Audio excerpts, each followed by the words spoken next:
The temperature rose more than 100 degrees, and everyone is dehydrated, but our protagonist is the only one with water in a cold room. And what's coming next will surprise you. While the world was suffering from the approaching apocalypse, due to the eruption of Mount Fuji, a bus full of survivors tries to escape the disaster. A man says that 10 days ago, an underwater earthquake and the eruption of Mount Fuji had already killed tens of thousands, and they need to evacuate soon. The woman beside him says she didn't bring anything and would have to get supplies in Jangan, but the man mentions that the goods in the warehouses and in the city have been moved at that moment. Another passenger interrupts and mentions that this news is old and that Lake Dongmin is dried up and Rong's warehouse has been emptied. The woman asked if that really happened and suggested that the total value of the lost supplies would be in the billions. A murmur in the background revealed the protagonist warning about trillions in losses of supplies and natural disasters, urging them to open their eyes to the imminent end of the world. The surprised woman asks if this is really the end of the world. The character retorted, saying it must be a joke. If it is indeed the end of the world, he is eager to see it. After all, it's when all living beings are in the same boat. The protagonist reflects on the lack of equality among living beings. Even in the apocalyptic scenario, he shares his personal experience of having been just a common delivery man in his previous life. Now, with the apocalypse underway due to a solar energy anomaly, he realizes the extreme scarcity of supplies. Even small things like a packet of instant noodles have become luxuries. The protagonist talks about the new world order that is forming due to the imminent cataclysm. The girl he mentioned seemed a little scared. The protagonist interrupted, apologizing, but he has more important things to do. He got off the bus. The protagonist wonders what is more important in the apocalypse in front of a warehouse. He asserts that naturally it's supplies, while grabbing a coat from the company. He commented that last time he wasted time looking for supplies, and now he must prepare in advance. A security guard interfered, saying he's 21 seconds late. The protagonist just apologized in his last life when the apocalypse came. The boss was cautious and his annual salary went down the drain. These supplements are compensation for him. He opens a portal and steals all the items from the warehouse. The system window says it stored all the food in the inventory. The protagonist says this is his spatial ability in action. Since he discovered this ability, everything around him can be placed in a super large cubic space with dimensions of 10,000 meters in length, width, and height. According to my will, this provides great convenience to obtain materials without spending a penny. He trusts in this ability, draining 2 freshwater lakes and looting several cities destined for destruction in the apocalypse. In the apocalypse, even a packet of instant noodles is a luxury, not to mention fresh food and time. Here is freezing. The food remains fresh, no matter how much time passes, while he cries like a baby. He says that finally, he doesn't need to eat dirt in the apocalypse, like in his previous life, while analyzing the items in the system. He comments that after collecting so many supplies, he can finally breathe a sigh of relief. At that moment, the employees arrive. One of them asks for someone's help to remove the goods, but when they open the door, they are shocked to see that all the items have disappeared. The employee asks where everything went. The protagonist calmly replies that he took everything. The employee questions how he did it and sends the others after him. The prota opens a portal and while leaving says he can't be late and says goodbye. The people don't understand how he disappeared like that. In another scene, the protagonist appears falling from the portal into an alley. This is his second ability, spatial leap. He is able to transport himself within a 3M space in the apocalypse. With this ability, he can enter abandoned buildings to find supplies and escape safely. He says the Xerox cost shopping mission completed. He receives a notification on his phone about the official statement to avoid panic. This makes him wonder if they know the end is near. At that moment, his phone rings, and by his reaction, it's someone he doesn't want to see now. When he answers, we see it's his girlfriend talking about the real estate in the house, and that if he doesn't give the house to her as a gift, how can she trust him? He sarcastically asks if she doesn't want anything else. The girlfriend says she'll give him another chance, telling him to come back now and transfer the property to her, or she won't marry him to end this quickly. He says he's already coming back. Zhang Xian, his girlfriend in his last life, they spent 5 years in the apocalypse. He searched everywhere for food for her, and even took her to a safe zone. If it weren't for him, she would have starved in the apocalypse. In this, we see that he was supposed to be bringing supplies for his girlfriend, and another guy making him realize he trusted the wrong people. But this time, those two are going to pay for what they did to him. After all, they won't die so easily. He wants to make them feel 1,000 times worse. He's clenching his fist in anger, but he opens it and tries to relax a bit.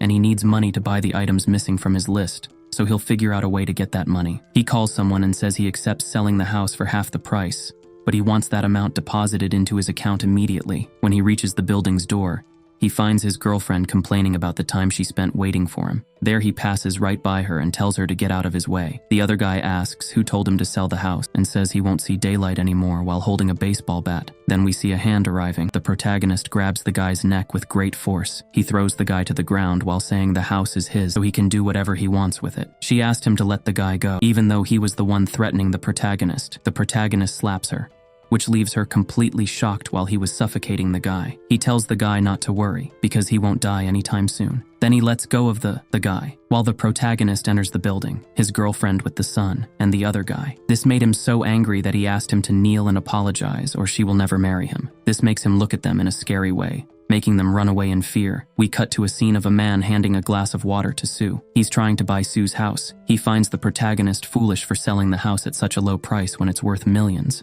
Our protagonist pays in full for the house, and the guy ends up accepting the deal, saying they can prepare the deed transfer after signing everything, and makes a transfer of $700,000 as he leaves the building.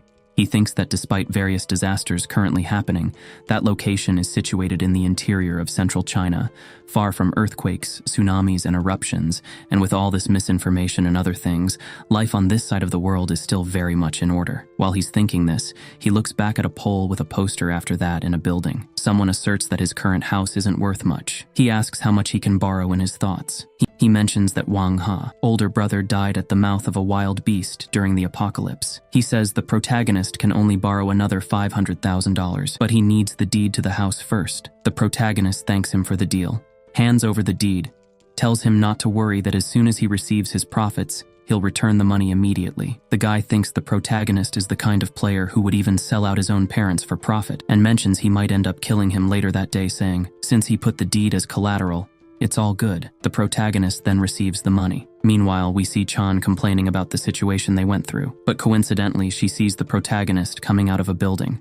She wonders what he's doing there and decides to follow him. The protagonist goes into the building and thinks that from what he remembers, it's hard for commercials to collapse under the weight of seawater and freezing cold, but the Green City Hotel survived all these types of mats until the end. He says he heard that the presidential suite is extremely well equipped and even has a pool, and it can serve as a long-term stay base. He comments that even after emptying several warehouses, he couldn't find any, with freshly prepared food. The protagonist goes to talk to the hotel manager, who asked if she could help him. He says he'd like to place an order for 1,000 tables and the manager doesn't understand why it's such an exaggerated request. She wonders if he's a wealthy heir or something like that. He decides to take the package of 11,000 tables that will cost $10 million. And even thinks this hotel is quite expensive. She says only the cost of the attendees is worth $500,000, but it's worth it to connect with wealthy people. She asks his name and uses herself as Suen. She wonders if he's getting married. He says yes, and also asks the girl to help him book the presidential suite after sorting everything out. He leaves the hotel. He's happy with all this after all. Now he's got 10 million in fresh food, and he talks about the balance of the Aeon restaurant and the extremely hot, post-apocalyptic world where an ice block is worth billions. Meanwhile, we're fantasizing about the honeymoon in the presidential suite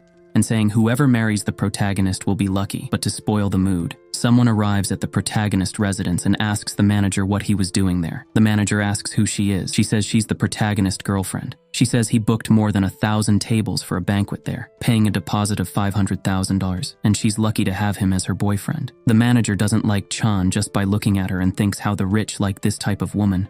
Upon hearing this, Chan wonders how this is possible. The manager says rich people love to hide their identity, so they wait until the wedding day to reveal it, because they worry their other half might be greedy for their money. So she asked if he really is rich, and hid it for so long. We confirm by showing the protagonist's payment of $500,000. The guy asks Chan, since they're going to have so many tables in such an expensive hotel, who he's going to invite. She says he doesn't understand. After all, clearly he's going to introduce her to several rich people. The guy, looking like an idiot, asks what they're going to do now. Then the girl says she's going to take the initiative and give the protagonist another chance, and basically imagining herself in a palace as a new tycoon.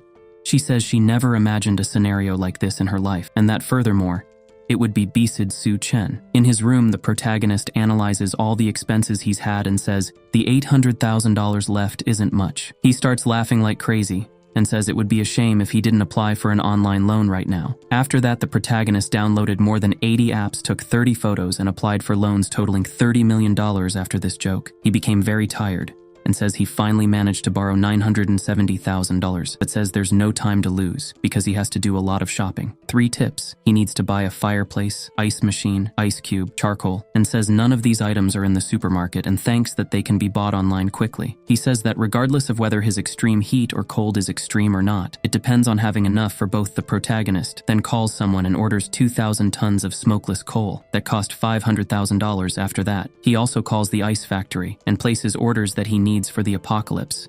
As he's leaving his apartment, someone calls him. We see that his girlfriend and her friend are there, with the friend saying that all this time she was just thinking about him in thought. The protagonist reveals that he left his house in the care of his girlfriend's friend. In the middle of that apocalypse, he asks what she was doing there. The girlfriend's friend says she was just testing him all this time. His girlfriend wants to talk to him alone, saying her mood wasn't very good, and that's why she had been so irritated with him the day before. He just ignores her and says he has important things to do. His girlfriend is surprised by this reaction, and the friend suggests they follow him. So they take a taxi and do that. At that moment, the protagonist arrives to talk to someone. The guy greets the protagonist and says he was surprised by someone so young. The protagonist asks how long it takes to get 2 tons of edible ice. Casio, boasting, says that's the best and most efficient ice factory, telling him it takes 3 days to make all that ice. The protagonist then says he's already going to make the transfer, and it's for him to deliver to the marked address. The guy says everything is okay. The guy, very happy with the money he has already received, asks the protagonist why he needs so much ice, saying he can work more times like this. The protagonist, with a smile on his face, says he's going to take it to Alaska and donate it to charity. He says the protagonist is very efficient to have gone to the factory door and negotiated all that value. At this point, the other taxi arrives and the guy thinks it's another business meeting,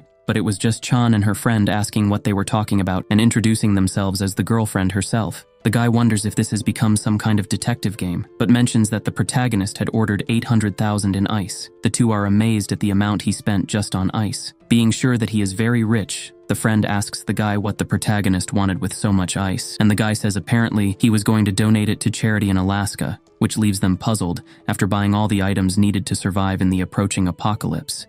The protagonist goes to a cafe to enjoy the rest of the world that exists before everything ends. He says in his last life, he was so busy working that he didn't have time to go to a small cafe. At that moment, the waitress hands him the menu, and for some reason there's question mark there that makes the protagonist wonder. She says that it is basically a special menu created by the chef. The protagonist found this interesting, so he orders it at this moment. The protagonist picks up a book and says that at the beginning of this disaster, a strange force caused mutations in many living beings. He says that the serpent that appears in the middle of the book looks a lot like one of the creatures he saw at this moment. A beautiful young woman arrives. She says that she is the chef of the restaurant, and that this is the special dish she created according to the protagonist's style. When the protagonist looks at her, he is quite shocked. He says that she is DNA, the cook from hell. In the apocalypse in his past life, the cook from hell had the culinary ability to transform decay into wonders. No one could resist this temptation, but the dishes were made from parts of mutated bodies, and eating them meant certain death. She asks if he is expressing that, and if he is afraid of a beauty like her poisoning his food. She says that the dish is called slow-cooked nothing with palm oil, while the other is fried with pant pastry, a type of steak, with 2 flavors leaving a lasting taste in the mind. The protagonist said that the food is very good and that the $10,000 were worth it. He says it would be interesting to have her cook for him in the apocalypse, but who knows if she would poison the food. Meanwhile, his girlfriend and friend are outside just watching everything. The friend says she heard that this restaurant is very expensive and tells her not to forget it. The girlfriend says that she will definitely be a very rich wife. After that, the protagonist goes to the bar of the century. He comments that a rich guy has already spent $2 million there and hasn't even seen the AB. However, in the apocalypse,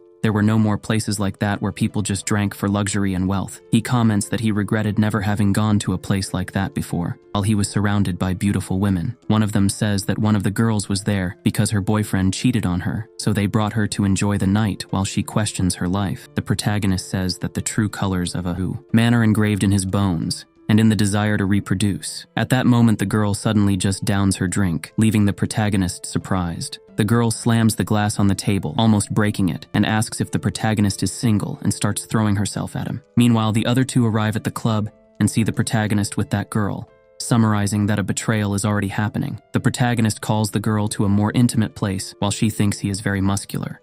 So they go upstairs and the other two follow them when they enter the room. He apologizes to the girl. She says that this is her first time, but the protagonist just flicks her on the forehead saying she must be drunk. He tells her not to touch any food, which she accepts quite calmly.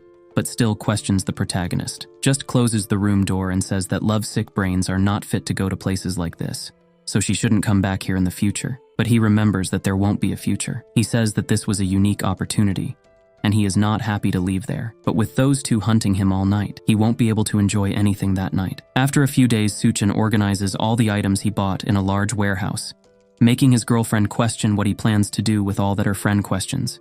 If that is not the banquet that Suchun ordered from the Green City Hotel, and if he is going to make a big proposal to his girlfriend. Meanwhile, she fantasizes about all the possibility, since she is absolutely sure that it is a marriage proposal. She goes towards the protagonist asking why he bought so many things and questions if she came to help him, and that after he finishes, he will say she revolts against this thinking. She will become a rich wife and cannot do this kind of work. Her friend says this must be a test to see if she is qualified to be the rich wife. With that, she starts carrying the boxes, saying that to be a rich wife, it is natural to have good character and skills. So she has to pass this test, and her friend is willing to help with this. After all, she wants to receive something in return. In this situation, the protagonist ends up being quite happy with this revenge, even if it's just the beginning after a few hours of intense work. Chen tired but confident that now she will marry him, receiving all the money in the package. Even her friend is dripping with sweat after carrying over 100 kilos of ice. The girlfriend says the test is over. Question if he should have already announced her as his fiancé. The protagonist thanks everyone's hard work and rewards them with a small amount of money, leaving everyone extremely grateful. Chan asks if there is anything else he wants to say. He says yes, thanking her for the help, but says there is no payment so she can leave. She tells him not to be so ridiculous, that there must be a surprise for her, asking if they are not going to get married and live together. He says he would love to, but now that he has sold the house and is in debt, she probably won't accept that. Her friend says that is not possible after all. How did he spend so much money on banquets, restaurants, and all those things? He says now he understands a big businessman wanted to do a charity work, so everyone wanted to participate in the project to help Alaska. Knowing this, now his girlfriend gets very irritated to the point of trying to attack him, saying that he was lying all this time to her. But the protagonist dodges and asks what he lied about. She on the floor complains, saying he was never rich and that he never intended to marry her. Our protagonist questions who would want a gold digger like her, which makes her even more irritated, making the two leave, cursing him for all the humiliation. This confirms that they are idiots and that when the apocalypse comes, they will pay dearly. After that, the protagonist closes the gate, saying that the provisions are finally there, and now it's just a matter of waiting for the end of the world. With that, he opens the inventory, putting all the items inside at the Green City Hotel. We see a guy congratulating Chan for following Xiaoyu, and for this she will have a life of luxury and comfort. The guy from before asks Chan what Suchin did to her, and that she should leave him to be with him. He tells her not to worry, as he will take care of her. Even though he is not rich, she accepts because his brother is. Meanwhile, the protagonist talks about the chef's food, praising the consistency, which makes Chan wonder why he is there. Wanga Yu says it was the protagonist who hanged him. His brother approaches and questions if it was really him, while the protagonist just enjoys the steak. The guy says he was looking for him but doesn't think he would attack his brother. Wang Hao questions if his brother knows him. He affirms yes, as he lent him $600,000, which the protagonist must deliver the next day. Chan says she is afraid of never being able to repay the money today and is happy for never getting involved with him like that. Her friend asks how the protagonist dares to borrow so much money, but it seems that the protagonist doesn't care, as he made a comment saying that the food is not satisfactory to eat. Day says that he has to return the money tomorrow, but even so, he is still relaxing at the hotel, asking if he got the money so quickly. Wang Hao says that he can't have done such a thing and that he is just wasting time at this moment. The manager arrives to try to calm the situation, asking what is going on. They says that if we make the protagonist kneel and apologize to his younger brother, he will consider the matter resolved, but she asks the protagonist what is happening, responding that nothing happened. This makes Day extremely angry, saying that he is giving him an opportunity. But at this moment, someone arrives asking what is going on and who gave the right to cause so many problems. The protagonist says that this is Gang. The older brother asks what Gao is doing there, and Jie says that he has important matters with the protagonist, stating that he caused problems and can't get away so easily. Day in his mind says that this guy is a famous businessman who has many contacts and that you can't play with him in thought. The protagonist reveals that he is known as the Skull Crusher. He became a great force in the city, and has the cook from hell as one of his subordinates. He was then the first place where the mutation was seen and animated after the end of days, and now it seems that he became the Skull Crusher due to the early appearance of the mutation in that place. So this is a perfect opportunity for him. GA finds the protagonist interesting, then the chef, and GA arrive in a room. The two went to talk to chef's son who's enjoying a fine wine. The girl asks what she can do for him. He says he has heard a lot about Miss Dwan's beauty and that he can finally meet her in person, offering her a drink, which makes her wary of this suspicious action. Then we see our protagonist also enjoying a great wine, commenting that in his last life, he hid in a basement with his girlfriend to escape the hell of the apocalypse, and didn't expect her to get there after leaving her, stating that he will reject old and new pains, while he sees Day and his younger brother in the pool, commenting on the fact that this night is hotter than the day his brother says. That is why they suggested going to the pool, but they just keep acting like two idiots. Then we see Chan and her friend looking at the sky, how the moon is bright and looking like the sun. The moon has a pinkish hue. Afterwards, we see that Chan is starting to regret the choices she made in front of the window, watching the moon knowing exactly what is about to happen. She says that this love is about to explode and toast to the new world that is coming at this very moment. Then a large burst of red energy hits the place. It is extremely hot, to the point that everyone near the pool runs inside to avoid getting burned. Those inside are questioning what is happening outside, but at that moment, they arrive inside, running desperately, which shocks everyone as they had pink skin due to burns. The three were debating so much heat looking for water, until one of them notices the aquarium that was beside them, and they all jumped in at the same time, starting a fight over who would keep all that water. Seeing the whole situation, no one really understands what is happening, but the younger brother at this moment questions where Day is, who at that exact moment arrives in front of the door, extremely burned. We cut to the boss talking to GA and Dwan and questioning why the girl is not drinking. GA states that he prepared a banquet, trying to change the subject a bit, but the boss asserts that no one refused to drink a wine he had served and that this was none of his business. Dwan says that GA left her with problems. She questions where Chief's son is father following today and is absolutely certain that there is something wrong with that wine, but is unsure of what she should do. But at that moment they are hit by the moonlight. With that extreme heat, and as quickly as possible they close the windows. They don't understand what just happened and question what that could have been, but DN ends up feeling more relieved because of the distraction. Then the manager tries to calm everyone who is in panic and asks them to try to call for rescue and wait for help. GA arrives downstairs and questions what just happened. His friend states that the light is shining and the temperature is now rising to 70 degrees outside, with the news reporting almost no casualties. Meanwhile, the boss calls the minister asking if someone can come pick him up.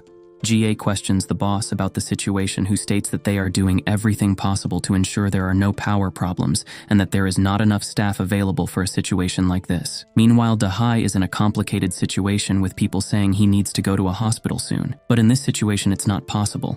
But he says he will call someone to pick him up by car. His subordinate states that he is in the underground garage. As he leaves the garage, he says he's going right at that moment to pick him up, but when he gets outside, he realizes for some reason it is daytime.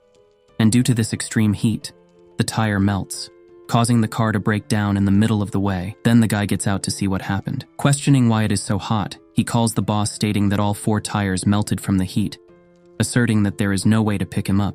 But at the exact moment he steps into an area without shade, his sneakers begin to melt, making him fall on the scorching ground. Then he realizes he is not the only one finding burned corpses beside him. Terrified, he tries to get up as quickly as possible, but as he pulls himself up, half of his face sticks to the asphalt. Everyone is horrified by his scream of pain over the phone, to the point of dropping their phones to the ground, still able to hear him writhing in pain. Meanwhile, our protagonist is in a very different situation. He is in a cold environment, with a private pool for him, and sleeping like a baby due to the sudden emission of enormous heat from the moon. The outside temperature rose to 75 degrees, but the ground feels like 100. Almost 5 people were killed or injured in this incident, and a voice asks that everyone stay at home to avoid skin and respiratory burns. With all this heat, the power grid short-circuited, and because of this, it ended up exploding, causing some functions to be disabled. Day says that it seems his subordinate Xiao is gone, while the other says that all the hotel rooms are full, and this is the last one realizing that they can only wait. But Chan gets outraged by the situation,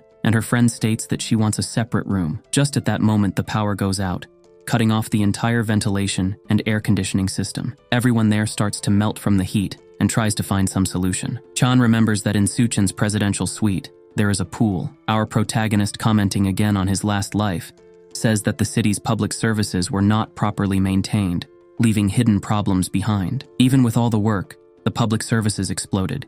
Each customer connected to the utility company was disconnected, and that is why he chose a room with a pool. There was also a vertical air conditioner and a large battery to keep the room at the right temperature and to improve it. He even put ice in the environment with this. He prepared adequately for this end of the world, in the best possible way. He ends up getting a bit hungry, and he takes some dishes of food from the system, saying that on the first day of the apocalypse, he should have a simple breakfast. He asks when this chance will come from Ga, but at that moment he hears several knocks on the door, and when he opens it cold, mist comes out of the room which leaves the people outside fascinated. Then the protagonist asks what they want. They notice that the suite has ice food and electricity. People start calling him selfish for not sharing that icy paradise with them. Dahy says that the protagonist should return that borrowed money by handing over the room. But the moment he steps into the room, Suchin shoots him in the belly with a firearm, making him tremble with pain and fear. The protagonist says that whoever takes one more step dies, which leaves everyone apprehensive and questioning where he got the gun from, including Hai, who states that Suchin is great and that he gives up. But with a gunshot sound cutting off the speech and scaring everyone, he had shot again right into Hai's leg, who screams in agony, asking everyone who there wants to die, and that now he will count to 3 for him to get out of his sight. Then we see Gal questioning the hotel manager, how there can be no food. There, she states that someone ordered a tables 2 days ago and that they are almost out of food due to the delivery. And then Chief Sun tells her to bring all the food and water there directly to him, which causes a big fight among everyone. But at that moment, the High group arrives saying that the protagonist tried to kill him. GA says that few people can have guns, and that it seems there's a tough guy living up there. Chan says that in Suchin's room there is electricity, air conditioning, and even a pool. Everyone questions if this is really true, and that they have to see it with their own eyes. Then a mob gathers to go to the protagonist room, and GA tells his subordinate that he doesn't need to tell him what to do upon arriving at the protagonist's room, who opens the door, bringing again that cold mist, once again making people fascinated by it. And at this moment, everyone tries to appeal to emotion, with things like, this is a moment for him to learn to be more humble with the elderly. At this moment, a child sees a pot of fried chicken on the table, and like a wild and hungry beast, the boy invades the protagonist's room to get the chicken. But the moment he sets foot in the protagonist's room, he is thrown out with a beautiful kick to the chest, throwing him far away, making everyone question how the protagonist had the courage to do this to a child, while he tells the child's mother to troll her son, and that he doesn't mind doing the same to them, leaving everyone extremely outraged, calling him a murderer, saying that he doesn't deserve to stay in that environment while they try to invade the room. But at this moment, the protagonist shoots someone in the head, making everyone fall silent and see the dead body on the ground. Suchin says that it may be a person, but he also only has one life after some time. Wang Haoyu is screaming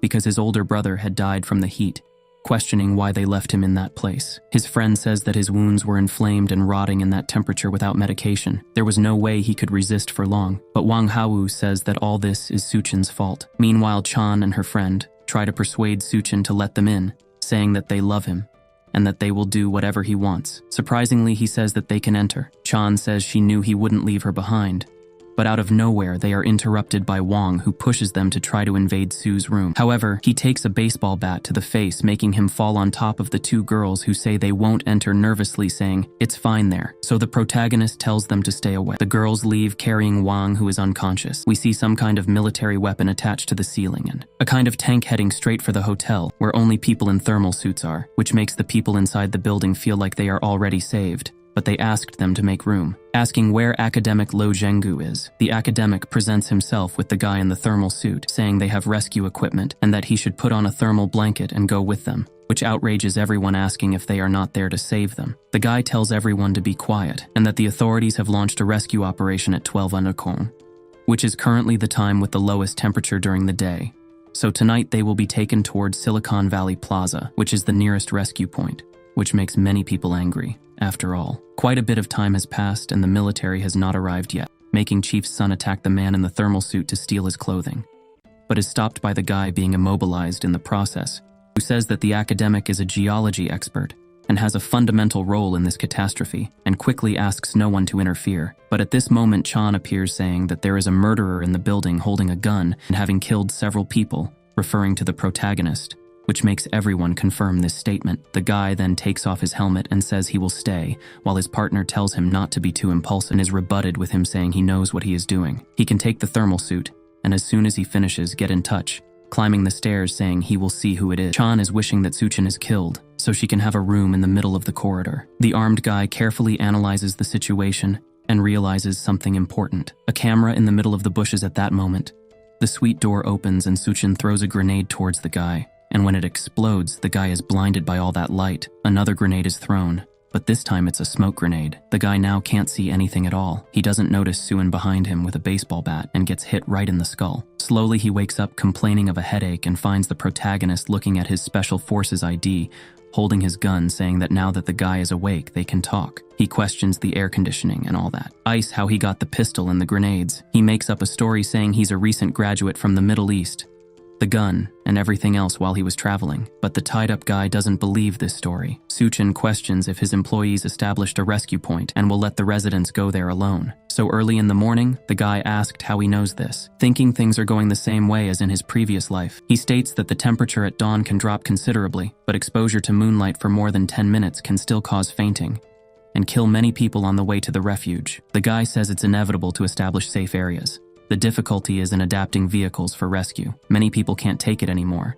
so they should ask the residents to go to the rescue point on their own. Early in the morning, touching the guy's shoulder, the protagonist says that indeed thick cotton quilts and clothes also have the effect of reaching a temperature that should increase the survival rate, which makes the guy question if that's true. The protagonist, pointing a gun at his head, replies that it is. The guy tells the protagonist to wait a minute, and that he can kill him after he talks about the quilt and asks to use the walkie-talkie and not to worry because he won't. Call for reinforcement. Then the protagonist cuts the ropes. The guy questions what's happened. The protagonist respects what he did, so he decided not to kill him this time, but won't tolerate him betraying him, which makes the guy question if the protagonist is afraid of him calling reinforcements to deal with him. The protagonist questions what he just said and asks the guy to lift his head and see with his own eyes what it is. It's a sentry machine gun tower with facial recognition camera, which makes the guy ask where the protagonist got that. The protagonist says he already told him it was from the Middle East and states that when that thing fires, no one in this room besides him will survive, but he thinks the guy doesn't have time for him in that situation. He says he understood the soldiers downstairs received the message from the guy upstairs and question why he didn't say anything about what's happening there. The other one asks if he didn't see that they took the soldier's gun, saying this person is really formidable after all. Not even a soldier could hold on. Then we see Chief's son complaining and hitting his subordinate, calling him useless, while Gay's subordinate questions how much time they have. GA says the authority initiated the rescue, and when the order is established, they need to take advantage of their connections, while he is startled by someone in the shadows saying that chaos has already arrived, and he still dreams of restoring order. His subordinate asks who it is and states he will kill him, but Ga stops him. He asks why the protagonist is down there. Such reveals that he wants to make a deal with Ga, spilling a bowl full of ice on the table, which leaves both of them fascinated. The henchman is surprised by so much ice and says there must be more in Suchin's room, so they should kill him. But before he can do anything, the protagonist stops him. But GA calmly and quietly realizes it's better to negotiate while putting an ice cube in his mouth. The henchman says they've been there for 3 days already,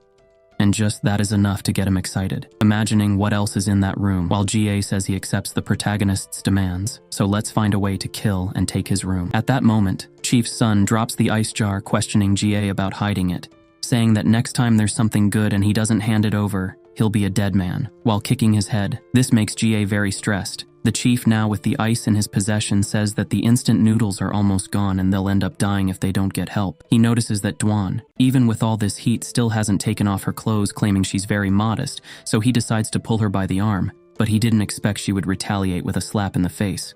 But he ends up tearing part of Dwan's clothes, saying that since she must be hot, it's better for her to take it off. But at that moment, GA arrives from behind, insulting the chief, told him to shut up because he's being generous with him, and asking who he thinks he's talking to. But GA, tired of all this, sticks a knife in Chief's son's neck and states that the protagonist was right now. The world is chaotic, so he should go to hell. Now he's in charge of that place and tells everyone present to go to the rescue point or die there. While in the background, we see the protagonist watching everything and says that his words have already taken effect and that in the past life, GA was the local boss, so he doesn't mind moving this matter forward, saying that his opportunity will come sooner. We see that they threw the chief's body into the scorching sun after that Chene and her friend are begging for water from the new chief. He drinks a bucket of water and throws the rest for the two to fight over, saying if they want it, they must follow him. A subordinate questions if they aren't going to the rescue point, while GA says that in the end of the world they have to survive at any cost, and they're not sure if they'll survive the kilometer journey to the marked point. But again, his right-hand man informs that they don't have many supplies, so Why should they take in those girls? But GA says Suchin didn't want to keep them, and that they need cannon fodder at exactly midnight. The coldest time of day. Chan says they're finally leaving this hell. And her friend says she hasn't eaten in 3 days, hoping for meat and Coca-Cola at the rescue. At that moment, Gay's subordinate takes Chan's blanket, questioning that his boss gave them cold water, and now they want to leave. He tears her skirt and complains that she had said she'd do anything, so she should go with him first. Meanwhile, everyone is trying to get to the rescue point, with blankets covering them. Someone says that since GA took control of the supplies, he hasn't given them food or water, and that they would die of thirst in the hotel. But there's still the rescue point. But it's much hotter than they imagined. Even with boards tied to their shoes, they can feel the extreme temperature of the ground. At that moment, someone ends up stumbling, and when they touch the ground, they start to melt and ask for help, which proves completely useless as everyone ignores the situation to save their own skins at that moment. We see Dehy and Chief's son return from the dead as mutants. Meanwhile, the protagonist says that in his last life, he also went to the rescue point, but no one told him to bring the blanket. That was a short kilometer, but he doesn't know how many lives were lost at that time. When Gay's subordinate brings the 2 girls back inside, it's better for them to go to the room that they will contribute, but the guy asks what they are afraid of, and if it's perhaps ghosts. But at that moment, a hand invades, breaking the glass window. It was Dehy and Chief's son. Zombies, they go straight to attack the people there. The younger brother questions, if he gets bitten, will he become a zombie too? At that, GA grabs the younger brother by the neck, telling him to test this theory, throwing him towards the zombies. His subordinate asks if he's okay, but he affirms that the zombie temperature is extremely high. At that moment, we see the protagonist arrive holding a katana. He tells them to get out of the way, while Gay's subordinate questions if he really wants to face those things. GA thinks it's better to kill the protagonist after he manages to kill the zombies, as they cannot kill them alone. The protagonist says that in the apocalypse, corpses exposed to moonlight revive, but they don't become zombies, because they don't carry any kind of infectious poison. It seems more like the dryness written in the classic of the mountain and sea. That's why they're also called drought demons. In fact, these drought demons have some memories or obsessions from when they were alive, like GA had to kill this person in his previous life. And this was the first drought demon with a revenge obsession. So Chief's son's drought demon deviates from Suchin, while the other became a drought demon because of the protagonist Suchin dodges the attack from DEI's demon, and says that this is an opportunity for Ga to be there while cutting off the chief's head right behind Day comes at high speed. But the protagonist just says with a jump, I'll take care of Ga and his subordinate. He leaves, saying for him to enjoy the present. GA grabs the younger brother by the neck and throws him to the demons again, pushing him far away with the demon while preparing a drink. The protagonist explains that in the apocalypse, crystal cores are occasionally found in the skulls of drought demons and mutant beasts. These cores are extremely rare with the crystal core in the drink. He drinks it all at once. His eyes start to glow bright red as the stone allows him to absorb the core's energy and gaining new abilities, apparently to become naked out of nowhere. Meanwhile, Ga managed to finish off the demon, but it ended up using a good part of the water reserve. At that, Gie's subordinate grabs Chan's friend by the arm, saying that if she runs, he will cut off her legs. She says they are dying of thirst and without water, and that she can give a method to deal with the protagonist as long as he lets her go to the rescue point. He presses her to speak, otherwise she will be dead soon. The girl says that Suchin is engaged to Chen, so if they kill themselves in front of his apartment, he will surely open the door, so it will be a great opportunity for them to attack the guy. Says that this could indeed be a good idea. Chen, angry at her friend, says she can collaborate with him, but she's hungry and asks for meat first.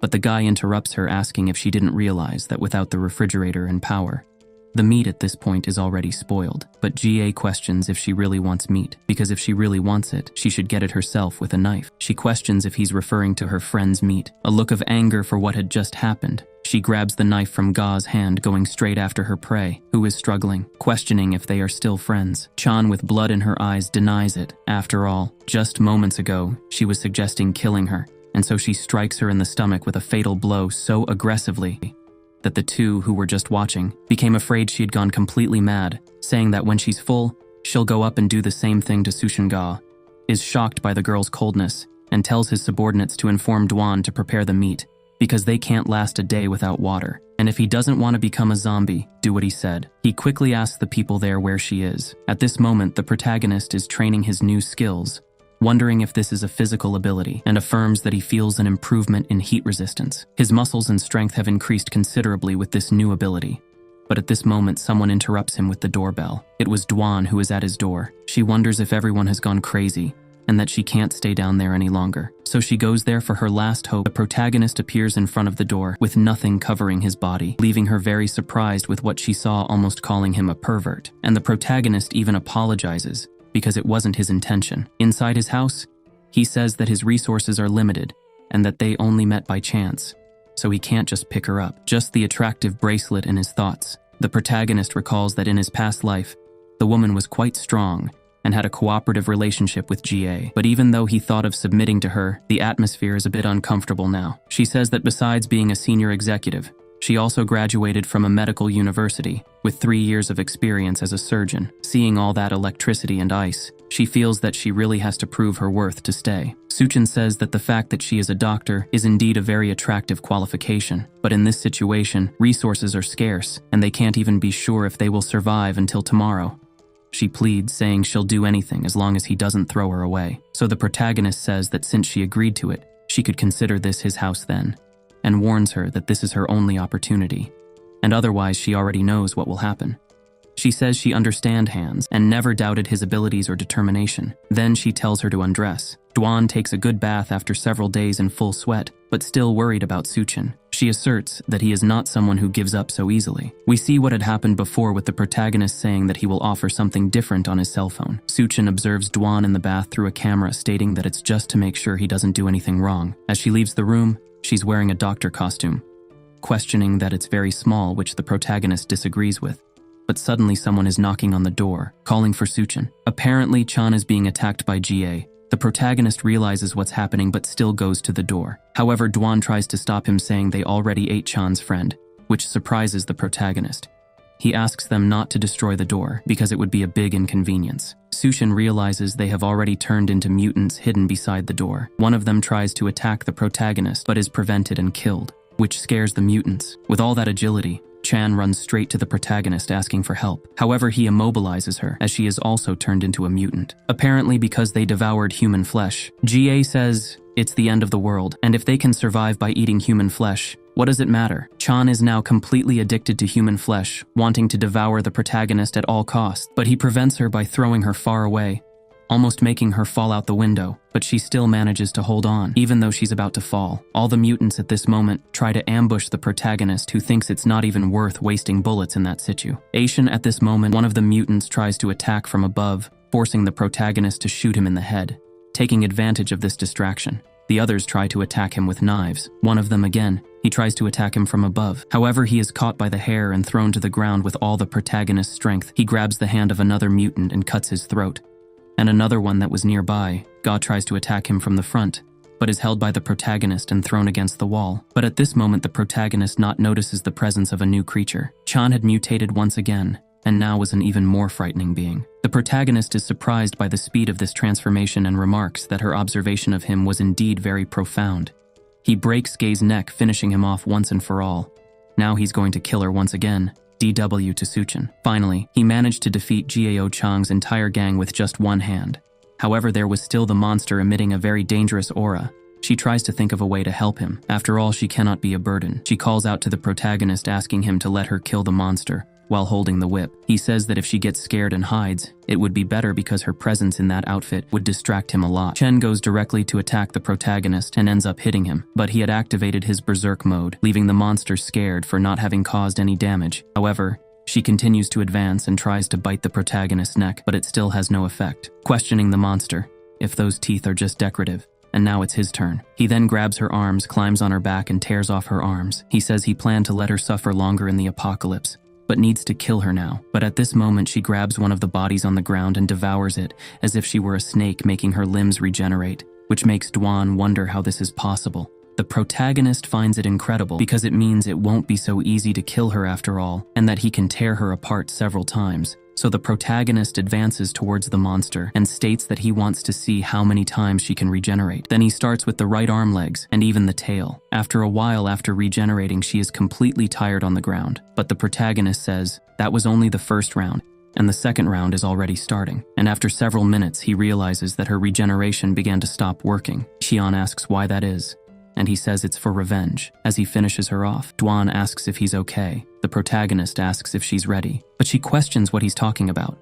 He says it was very heroic of her now, and asks if she shouldn't prepare a reward for him. A few days later at the rescue point, we realize that the temperature is normalizing. Someone asks if this means the apocalypse is ending. However, the soldier whom the protagonist spared calls the captain's attention, saying that many people are approaching the area. The beautiful captain questions who these people are. Then we see that it is a giant horde of zombies. The captain tells the soldier to prepare the general evacuation of the people from that location. He tries to question the order, but the captain orders him to comply immediately. Meanwhile, the protagonist tells someone that he will show them the power of his berserk mode. We see that it is Dwan who questions why they are doing this. Repeatedly, the protagonist comments that the extreme heat wave is over, so he has to go out for a bit soon, wishing to leave some unforgettable memories for her. This makes her question if she can go along, but he states that he only needs people with two important points: utility and absolute loyalty, which makes her affirm that she understood. At night, the protagonist comments that she is completely submissive to him. While taking a car out of the inventory, he says he has to return before the Maruba level rises. He mentions that many zombies in the previous life moved with obsession to the rescue point, eventually forming a wave of attack on the location, causing many civilian deaths. This incident also led to the spread of a large number of military weapons around, resulting in the creation of several factions. At this moment, one of these factions was in front of the protagonist's car, threatening and telling him to stop the vehicle. The protagonist thinks the guy went crazy, trying to stop a car and rob it at that hour. Suchin just accelerates and runs over the bandits, leaving them unconscious. I are dead behind even in his last life. The walls cracked due to the scorching sun, culminating in the giant zombie attack, eventually leading to a collapse in the subway station. The number of people who died underground is probably in the millions, looking into a hole full of red oils. He says that the zombies down there are attracted to car noises. But unfortunately, not all zombies have crystals in their heads, and it would take a long time to face all of them. Thus, he advances with the car to check the situation. At a college, he takes the opportunity to store the car in the system, and upon entering the place finds chained zombies right behind. There were 3 guys saying that he invaded their territory, so he should hand over the backpack. But the protagonist says that they could have asked for help and let him pass because he has some roasted chicken thighs with him. This leaves the guys amazed at how he got that in that place, and they ask him to throw them the thighs. Thus, Suchin complies with the request, throwing the chicken thigh, which makes the 3 start a fight. However, they realize that the thigh was tied to a string, so the protagonist pulled it back again, leaving the guys furious, wanting to kill him. However, he raises his gun and shoots. The protagonist comments that he doesn't remember so many idiots in his past life, and that this will serve as a reminder that helping more people survive will result in such situations. Upon arriving at the laboratory, he tears off the lock with his own hand, noticing something important. But at that moment, a group of people was in front of the laboratory door telling the protagonist to leave. However, he says this is a critical moment for him, and he cannot be interrupted now. At this moment, the commander appears behind the group of bandits, killing them in various ways. However, Suchin tells her not to move, pointing a gun at her head, but he didn't expect the captain to retaliate and immobilize him in an unusual way. It seems it wasn't enough to stop him after all. We see that he tied her to a chair. He asks who she is. She says she is Bai Kong, captain of the Azure Tiger Special Operations Team, advising him to release her. The protagonist asks if she meets Xiao Fong, the guy she had met a few days ago. The woman questions if he knows him, saying that she once saved his life, while the protagonist grills a steak. The captain says that a group of fugitives took over the school, used students as hostages, and stole their weapons. When the zombie horde attacked the rescue point, Xiaofang led the civilians out first, but didn't expect some escaped prisoners to have infiltrated among the normal civilians. Suchin says that in that case, it's not entirely her fault. The captain adds that as long as they have weapons in their hands, people won't be a problem, and questions how long she will keep her there. The protagonist says that as long as she doesn't shove his face between her legs like that, there's no problem. However, the woman informs him that she has matters to attend to, so she can't help him, only provide some fire support. The protagonist tells her to hurry and leave. Soon she says she plans to attack the fortress again, only by recovering the stolen supplies, and the people trapped in the college can survive. He asks her to wait a minute. Then he pulls a rifle out of his bag, saying that Xiao Feng is his brother, and he must help him at that moment. We see one of the big bosses asking how it went. The subordinate says that the others are waiting outside and that they will definitely take down the students in the dormitory. But at that moment, someone breaks the door, being the protagonist, and apologizing for the interruption, leaving everyone there shocked at how he managed to break that door and get past the 20 people guarding that place. Pointing his finger at his face, he says It was like this, and saying the word bang, the guy's head explodes, leaving everyone there scared of what just happened. The protagonist tells no one to move if they don't want to die, which makes the boss furious. Then we see that the captain was in a building at a distance with a sniper, and she was the one who made the shot. She still thinks this plan can attract enemies and is very risky. The protagonist had advised Javi to stay at the location and shoot when indicated. She really can't believe she agreed to such an absurd plan, but for some reason the curtain closed, which makes her question the protagonist, why this happened suddenly. She hears the boss realizing that this was all a trick and that she was there with the sniper, which makes her run to change her position. She tells the protagonist that she found a way to buy time and that she'll be there to rescue him immediately, then running quickly down the corridor. She arrives shouting that she will avenge the protagonist. However, when she arrives, everyone in the place was already dead, and the boss was being held by the hands of the protagonist, who says she arrived too late while holding the protagonist by the neck. The boss says he can't kill him, as the people behind him won't let him leave. The protagonist tells the boss not to worry because they will find him soon, while breaking his neck. The captain asks how he managed to do all this alone, but Suchin says he X's regularly, and besides the supplies here were depleted, they were probably hungry and weak. It's a question of what will happen to the others if the supplies run out. The protagonist says that if necessary, he will share some materials he just collected with them, but of course it depends on how they behave. As he leaves the room, he says they're going to the girls' dormitory, which makes the captain question that decision he asked them before Xiaofeng and the other students are gathered there. But at that moment, one of the people tied up in the boss's room starts to wake up. After a while, we see the perspective of another person, a guy with an iron mask. Upon reaching the room where the boss who had died was, they find their captain alive. They urgently shoot from there. The masked guy says she was pretending and is hanging there as a prisoner, and he questions if she has found the feeling she was looking for. She says she tried the so-called comfort with death. The guy then takes out a whip and hits the girl. He asks her how she's feeling now. Apparently she likes that kind of thing. He questions who took the supplies. She affirms it was a demon. The masked guy asks for the name and orders her to make. Can pay the woman. Reveals the protagonist's name in the female dormitory. The captain questions how Ziafeng got there. The guy said he's fine, and it's good to see her again, also asking what the protagonist is doing. There, Suchin says his injury seems very bad and asks to see the wound, saying it's just a scratch, but for some reason it's getting worse. The protagonist affirms that there's a risk of a cannibal attack here. Those who eat people and their nails are full of bacteria and viruses, so without medication, it could be a life-threatening situation. Soldier Fagner says that now medicines are rare resources, and it would be impossible to find, and affirms that he doesn't believe he will end up dying like this. However, the protagonist hands him a box of medicines, which makes everyone question how he got so much medicine. But he affirms that the guy is his brother. He says that I am an old life. There was a military man whose power was compared to a nuclear bomb one night, known as the God of War. He says that if this person is Xiaofeng, then his investments will not be in vain.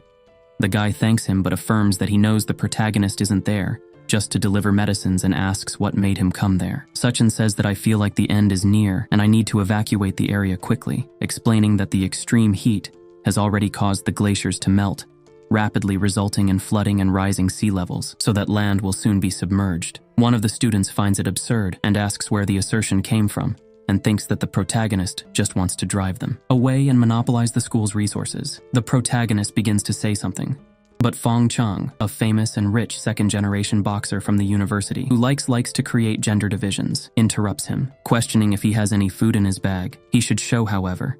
As we know this protagonist, he slapped her. She asks how he dared to hit her. The people behind them celebrate what the protagonist just did because they found her annoying and thought she deserved it. Suchin says it seems that she is quite unpopular around there, but the girl starts to act all excited and says she will find her father to kill everyone there, then leaves while she's complaining about the protagonist. She doesn't realize that the guy with the iron mask is behind her, so she's captured by him. As the protagonist is leaving the school, he takes out his phone and says that the most important thing now is to wait for the Golden King shark to mutate and then harvest it, while asking if he can obtain hydrokinesis ability. However, as he turns the corner, the masked guy is with the girl hanging from a crane. The guy introduces himself as Steel Fang from the Federal Evolution Sewer and questions if the protagonist and Su Chen, asking how he managed to get his knowledge and thought he was a guy with 3 heads and 6 arms. Apparently, the protagonist remembers this group. The guy in the iron mask says that for her, he has prepared a present, then opening the back door of the truck, showing a large number of zombies, asking the protagonist if he's ready to die. Captain says that that was the direction Suen went, and says she will take a look first, so Xiaofang should take some people to keep watch from there, but he says he will go with her too. Meanwhile, the girl is still standing on the path. The man in the iron mask asks if she was a classmate of the protagonist and if he is going to be her hero, but only if he kneels and begs. But Suchin says it is not impossible to save her, which makes the girl very happy. However, he says there is a problem. She questions what it is reminding him that he just said he was going to save her. Or has he already given up on that? And is he not a real man with an angry face? He affirms that he is a man, and says that she should ask her contacts from abroad to save her. The girl questions if he is putting on this show for a silly grudge, and if he thinks she's going to apologize and beg for him to save her, and that she doesn't need his help with a sarcastic smile. He says he hopes she doesn't forget those words, as he points down where the zombies are almost reaching her, which makes her beg in every way for help. While the man in the iron mask says that the protagonist is such a stubborn guy, and that he should accompany her anyway, as long as he applies a powder to his body. He can become one of those obedient monsters. The protagonist asks if that bone ash will really make them think he is one of them. The man in the iron mask wonders how he knows what that is, and orders the monsters to attack the protagonist. But at that moment, Suchin prepares and summons 2 energy swords, attacking all the zombies as if they were butter. The masked guy questions how he dares to play tricks before dying. Frightened, he asks why he came to the front. At that moment, the captain and the soldier arrive, getting scared of the situation. The masked guy questions what the protagonist is doing, but Suchin asks him to stop yelling, and questions why the guy is just wasting his efforts around him. A kind of energy barrier is created. He says he didn't want to have anything to do with this evolution base, and that it was the guy who told him to come kill him. Soon, he can't spare his life, while the guy agonizes in pain, and the protagonist rips his neck off to the point of his entire vertebral column coming out scared. The captain says it was resolved in an instant, and that this can't be achieved with just physical exercises, while Suchin says he must contain his strength when dealing with amusing fish. Meanwhile, at the hotel, Duan was dreaming about the protagonist and questions why he hasn't come back yet. But at that moment, hears a noise at the door. She remembers what the protagonist said about her qualifications to stay there, thinking she doesn't want to be a burr to him, grabbing a weapon stating she wants to be the protagonist's right hand. Then when she opens the door to kill the monster, but there was nothing there, which makes her question. If it's behind her, she knew she had to keep her distance. But unfortunately, she was trapped by the table and had no choice. She had to take him out once and for all with her weapon. But as it was her first time fighting a zombie, she nervously dropped it. The hungry creature lunged ferociously at her lean thought. It was the end for her, but blessed by a higher power, nothing happened.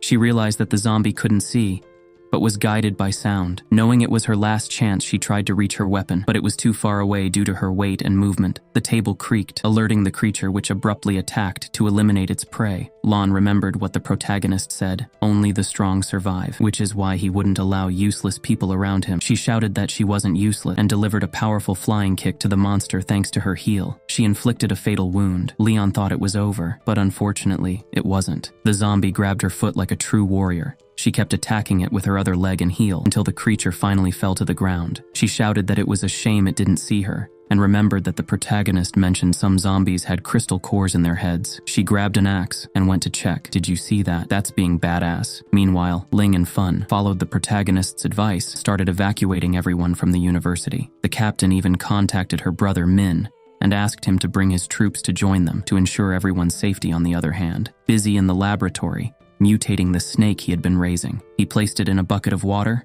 and the reptile quickly entered it, starting to mutate suddenly. There was a massive explosion caused by the snake, which turned into a gigantic beast. He knew that if it mutated in the flood, it would be a disaster. So he put it in the bucket to keep it smaller and told it that if it submitted to him, he would consider it his pet. The creature paid no attention and quickly fled. Tito Wong knew it was too smart for a monster and fled because it wasn't strong enough to defeat him, but he wasn't about to let it go because he had invested a lot in it. He attacked it with his powerful katana, but it was a total fail because the snake's scales were too strong and didn't even scratch it. But Wong didn't care, because if his weapon didn't work, his fists would. He landed a powerful punch on the horrible creature. The snake had done it on purpose to lower his guard, and thanks to that, it completely wrapped him with its tail, immobilizing him. Now that it had him in its trap, it was time for dinner. Changing scenes, Min asked his sister if she was still worried about that handsome guy named Wang. Annoyed, she told him to shut up. He asked if Wang would die if he stayed there. She said no, because when she first saw him, she felt he was very strong, almost like a monster, and she was sure they would meet again. We see that he freed himself from the creature's grasp and grabbed it tightly by the neck, if you could call it that, and without hesitating repeatedly slammed it against the ground until it was gone. He was thrilled because he found the crystal he wanted, and wondered what kind of ability he would get this. If the extreme heat destroyed the will of the people, then the flood that swept everyone and completely destroyed human civilization, then even inland cities could not escape the devastation of this flood.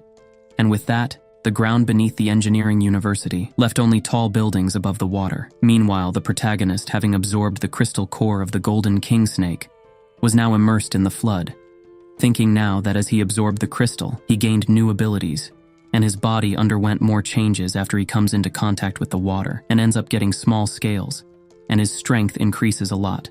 Besides, his eyes become more sensitive to light, and he acquires a protective membrane in front of them. Thinking that even not using his mouth and nose to breathe, he does not feel suffocated with this. He realizes that he is breathing through his skin. He realizes how useful this kind of ability becomes for him now, and analyzes that the waters came from the hotel, and he will probably have to swim against the current. But this is very dangerous because there are several debris in the water that can act as hidden traps.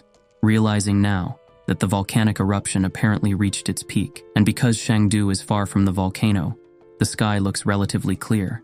And when the large amounts of volcanic ash filled the air, the sun will be blocked, and winter will not be far away faced with these apocalyptic events. Human civilization is just a joke, so to avoid becoming prey, it is necessary